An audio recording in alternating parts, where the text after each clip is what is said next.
Aļona Fomenko, sporta pasākumu organizātore. Šāds ir viņas amats pilsētas sporta servisa centrā. Savukārt bērnu un jaunatnes sporta skolā Aļona ir vieglatlētikas trenere un abās jomās pilda darbu, kas ir saistīts ar sportiskām aktivitātēm. Sporta pasākumi vienmēr pulcē plašu auditoriju, no sportistiem un treneriem līdz pat amatpersonām un žurnālistiem.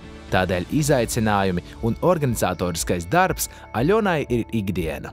Sākot no mērķu un uzdevumu izvirzīšanas, budžeta piesaistes un mārketinga aktivitātēm, līdz pat detalizētiem pasākumu plāniem, kas tiek veidoti sadarbībā ar sporta organizācijām. Savukārt vieglatlētes treneres darbs ir viņas misija un aicinājums, palīdzot audzēkņiem ar savu pieredzi un zināšanām sasniegt ikvienu nosprausto mērķi. Aļonas pieredze organizatoriskajās komitejās un sporta jomas padziļināta izpratne palīdzēs pacelt Jelgavas sporta jomu vēl dinamiskākā un augstākā līmenī.